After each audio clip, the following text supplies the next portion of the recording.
Bonjour mes frères et sœurs parmi toutes les nations.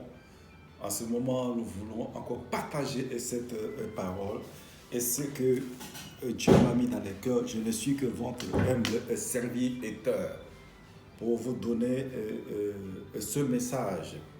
Donc je ne fais que mon devoir comme d'une sentinelle pour sonner de la trompette encore pendant que nous sommes dans ce moment de tribulation, de persécution. Il y a des ennuis à gauche, à droite. Mais en écoutant cette parole, c'est un travail que Dieu m'a donné pour avertir, pour t'avertir, toi qui me regardes, pour t'avertir, toi qui m'écoutes. Et moi-même aussi, même, je m'avertis, je suis averti dans ce texte que nous allons voir maintenant. C'est ainsi, sans plus tarder, nous allons dans le livre d'Ézéchiel, le chapitre 33, au verset 1 jusqu'au verset 10. La parole de l'Éternel me fut adressée en ces mots. Fils de l'homme, parle aux enfants de ton peuple et dis-leur, lorsque je fais venir l'épée sur un pays et que le peuple du pays prend dans son sein un homme et l'établit comme sentinelle, si cet homme voit venir l'épée sur le pays, sonne de la trompette et avertit le peuple, et si celui qui entend le son de la trompette ne se laisse pas avertir, et que l'épée vienne le surprendre, son sang sera sur lui. Il a entendu le son de la trompette.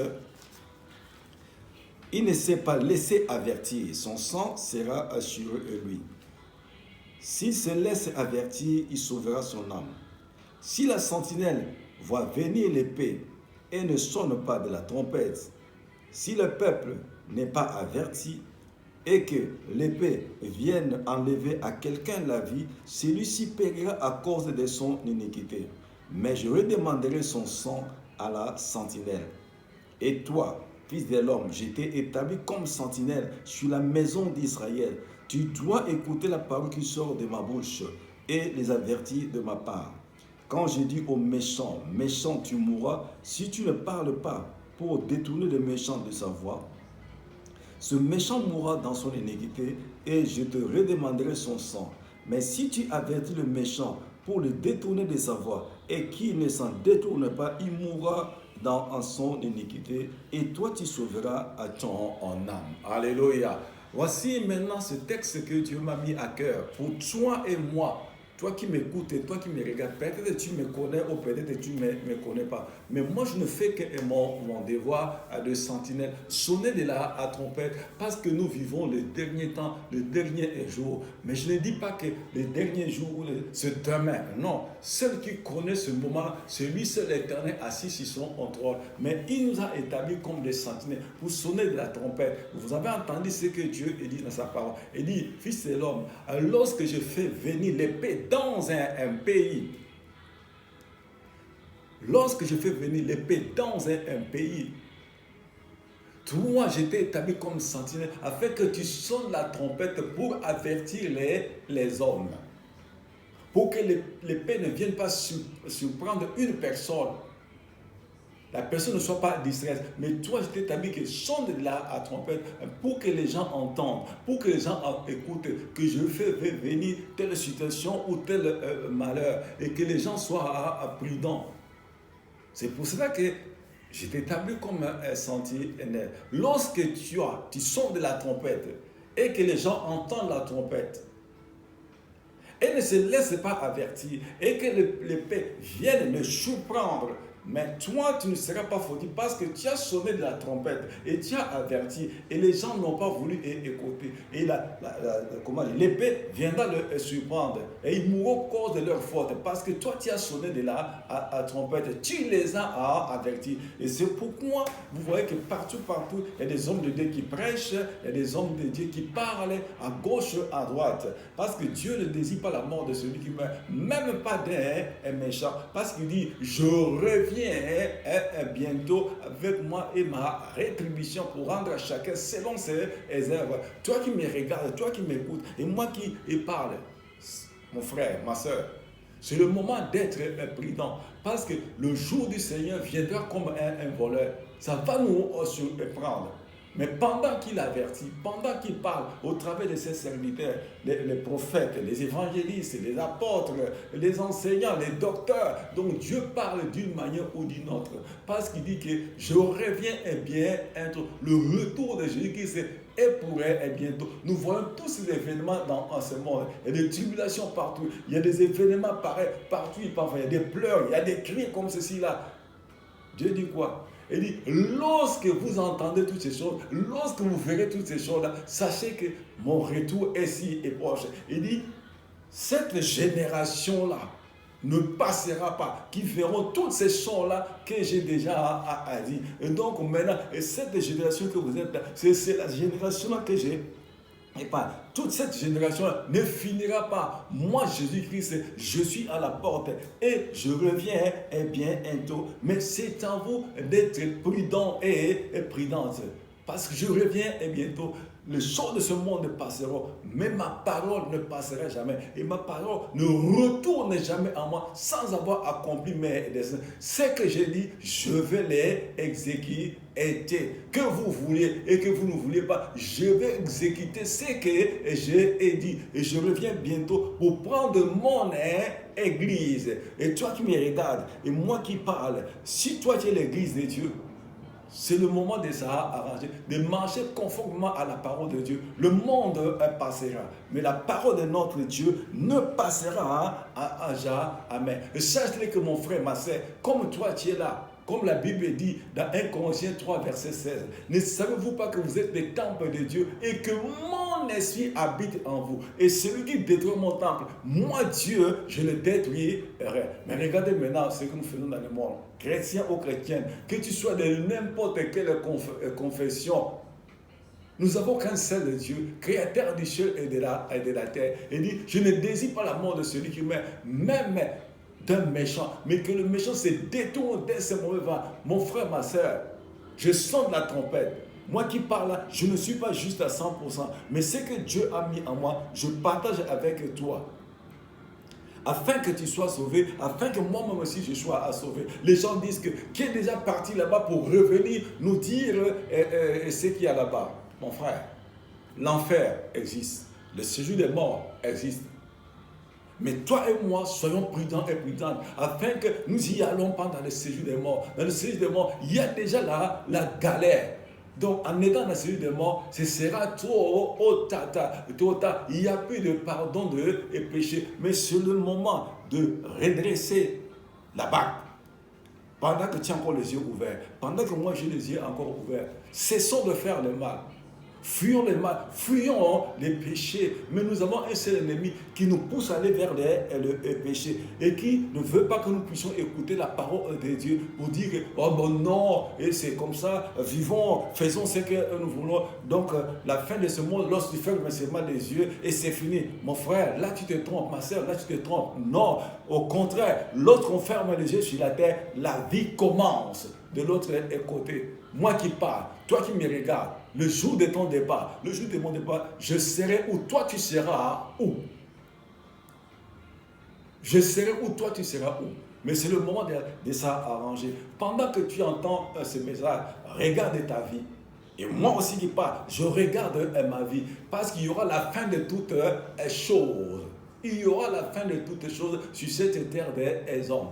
Seul lui seul, qui vit d'éternité en éternité. Il dit, mais je viens bientôt. Soyez sur vos gardes. Soyez sur vos gardes. Dieu ne peut pas mentir. Dieu ne peut pas mentir. Il est vivant, il est réel, capable en tout et il fait ce qu'il veut. Mais comme Dieu ne veut pas ta mort, Dieu ne veut pas ma mort, il veut que nous puissions commencer à changer, à abandonner les mauvaises habitudes, de le chercher. Parce que c'est lui seul qui est capable de t'éclairer, de m'éclairer. Parce qu'il dit, je suis la lumière de ce monde. Il dit, je suis le chemin, la vérité et la vie. Fuyons le mal, fuyons le mal. Détournons-nous de ceux qui ne donnent pas gloire à Dieu, afin qu'on ne puisse pas périr. Et toi et moi qui me regarde. Mais maintenant, quelles sont les œuvres que tu es en train de faire? Dieu a parlé au temps de Noé. Dieu a parlé aux gens de Sodome et Gomorrhe. Mais ils n'ont pas voulu écouter. Mais quels étaient les conséquences? Nous y allons directement dans le livre de Matthieu chapitre 24 au verset 36 à 39. La Bible dit, pour ce qui est du jour et de l'heure, personne ne le sait, ni les anges des cieux, ni le Fils, mais le Père seul. Ce qui arriva du temps de Noé arrivera de même à l'avènement du Fils de l'homme. Car dans les jours qui précédèrent le déluge, les hommes mangeaient et buvaient, se mariaient et mariaient leurs enfants, jusqu'au jour où Noé entra dans l'arche et qui ne se doutèrent de rien, jusqu'à ce que le déluge vint et les emporta tous. Il en sera de même à l'avènement du Fils de l'homme. Au temps de Noé, les gens faisaient ce que nous faisons aujourd'hui. Nous buvons, nous dansons, nous voulons ce que nous faisons. Mais Dieu les avait avertis. Mais lorsqu'il les délige, c'était trop tard. Les gens se moquaient de la parole de Dieu. Comme aujourd'hui aussi, beaucoup de gens se moquent de la parole de Dieu. Nous ne voulons pas écouter. Nous voulons faire ce que nous voulons. C'est comme si nous qui avons créé Dieu, et ce n'est pas Dieu qui nous a créés, c'est comme nous les hommes qui avons créé Dieu, et nous voulons faire ce que nous voulons. Mais lorsqu'il y a des problèmes, on commence à mener Dieu en jugement. Mon frère, ma soeur, fais très attention à ta vie. Tu te comportes comment, et moi je me comporte comment. Ne continue pas à marcher dans la chair, car la chair et l'esprit ont des tendances contraires. Si tu marches selon la chair, tu mourras. Mais si tu marches selon l'esprit, tu vivras. Bien que même un jour, tu quittes la terre, mais de l'autre côté, tu vivras dans la paix. Mais ne quitte pas le monde dans l'état où tu te trouves maintenant, parce que tes œuvres sont mauvaises. Dieu n'a pas besoin de ce corps. Dieu n'a pas besoin de ce corps. Mais Dieu a besoin de celui qui est à l'intérieur. C'est celui-là que Dieu veut. Parce que celui-là à l'intérieur, c'est celui-là qui sera devant Dieu. Ça là, ça va rester au cimetière. C'est notre dépôt. Mais l'homme intérieur. Soigne l'homme intérieur. Ne regarde pas la chair. La chair va périr. Mais regarde l'homme. Ce jour-là, Dieu me posera la question. Ce jour-là, Dieu te posera la question. Tu disais là-bas chez vous, tu n'as jamais vu Dieu. Mais aujourd'hui, tu es devant ma face. Quelles sont tes œuvres? Ce sont mes œuvres, tes œuvres qui vont t'accompagner. Sache-le que là-bas, il y a des barrières pour passer. Tu dois présenter la carte d'identité. Et c'est le moment ici de prendre ton visa pendant que tu es sur la terre. C'est le moment de prendre le visa pour partir là-bas. Sans le visa, il sera trop tard. Dieu t'aime tel que tu es. Et allons maintenant vite pour terminer dans le livre d'Apocalypse. Dans le livre d'Apocalypse, au verset 22, jusqu'au verset 11. Verset 11 jusqu'au verset 15. La Bible dit que celui qui est injuste soit encore injuste, que celui qui est souillé se souille encore, et que le juste pratique encore la justice, et que celui qui est saint se sanctifie encore. Voici, je viens bientôt, et ma rétribution est avec moi, pour rendre à chacun selon ce qu'est son honneur. Je suis l'alpha et l'oméga, le premier et le dernier, le commencement et la fin. Heureux ceux qui lavent leurs robes, afin d'avoir droit à l'arbre de vie, et d'entrer par les portes dans la ville. Dehors, les chiens, les enchanteurs, les impudiques, les meurtriers, les idolâtres et quiconque aime et pratique le mensonge. Moi, Jésus, j'ai envoyé mon ange pour vous attester ces choses dans les églises. Je suis le rejeton et la postérité de David, l'étoile brillante du matin. Et l'esprit et l'épouse disent viens, et que celui qui entend dise viens, et que celui qui a soif vienne, et que celui qui veut prenne de l'eau de la vie gratuitement. Je le déclare à quiconque entend les paroles de la prophétie de ce livre. Si quelqu'un y ajoute quelque chose, et Dieu le frappera des fléaux écrits dans ce livre. Et si quelqu'un retranche quelque chose des paroles du livre de cette prophétie, Dieu retranchera sa part de l'arbre de vie et de la ville sainte, décrit dans ces livres. Celui qui atteint ces choses dit, oui, je viens bientôt.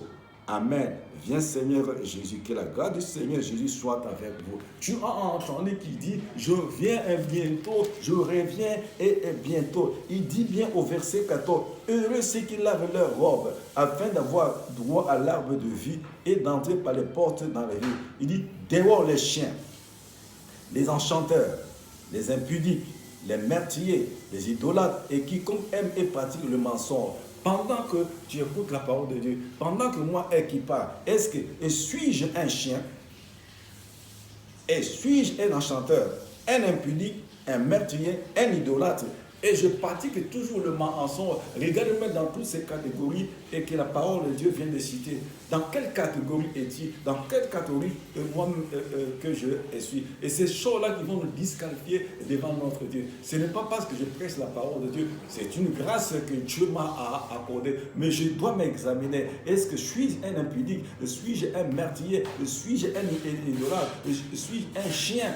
Je dois me regarder dans ces choses-là. Et toi qui me regardes, toi qui m'écoutes, regarde-toi, examine-toi. Est-ce que tu es encore jusqu'aujourd'hui dans ces catégories? Parce que ça peut te disqualifier, ça peut me disqualifier devant le Seigneur. Je veux dire, oh non, mais Seigneur, sache-le bien que j'ai parlé à ton nom, j'ai chassé les démons, j'ai imposé les malades sont guéris. Mais Dieu regarde que je suis encore dans ces catégories. Et ça va me garder devant la face de l'Éternel. Mon frère, ma soeur, je t'aime tel que tu es, Dieu m'aime tel que je suis, mais arrangeons-nous, soignons notre façon de marcher devant l'Éternel, parce que Dieu voit tout, et Dieu filme et tout. Le jour de ton départ, Dieu mettra le film de ta vie, Dieu mettra le film de ma vie, il me montrera, regarde, tu croyais que moi je ne te voyais pas, regarde la vie que tu as menée. Jusqu'en derrière, c'est ça qui va te disqualifier, c'est ça qui va me disqualifier devant Dieu à cause de mes œuvres de ténèbres qui ne sont pas cachées. Jésus-Christ est la lumière de ce monde. Et toi qui me regardes, tu n'as pas encore Jésus, tu n'as pas Jésus comme Seigneur dans ta vie, parce que c'est lui qui est capable de t'éclairer. Jésus-Christ dit bien, il dit, je suis la lumière de ce monde. Et celui qui croit en moi, celui qui me reçoit, ne marchera plus dans les ténèbres, mais marchera à la lumière, parce que lui-même, il est lumière. Regardez même, et quand Jésus voulait quitter cette terre, lors de sa mort, la Bible dit quoi? Il dit, dès la 6e heure jusqu'à la 9e heure, il est ténèbres partout dans le monde. C'est pourquoi? Parce que la véritable lumière s'éteignait. C'était Jésus et Christ. Mais il n'est pas resté dans le tombeau. Le 3e jour, Jésus de Nazareth est sorti du tombeau. Et c'est lui qui te parle au travers de son humble serviteur. Il veut la mort d'aucune personne. Voilà, mon frère, ma soeur, Jésus revient et bientôt. Donne ta vie à Jésus qui est Nazareth et ne regarde pas en arrière. Et ne fais pas comme un chien qui a vomi et qui part encore manger et ce qu'il a vomi. Voilà, mon frère, ma soeur, le peu que j'avais à te transmettre, le peu que j'avais à parler, c'est ce que je vais te parler maintenant. Dieu t'aime tel que tu es. Seigneur notre Dieu, béni soit ton nom, parce que toi tu es élevé. Merci pour ce temps que tu m'as donné pour partager avec mes frères et sœurs, qui ce soit de n'importe quelle confession, nous avons le seul vrai Dieu, créateur du ciel et de terre, et de tout ce qui est vie. Et que toute gloire te revienne, Père. J'ai ainsi prié dans le nom de Jésus de Nazareth, ton Fils né. Amen. Que le Seigneur vous bénisse.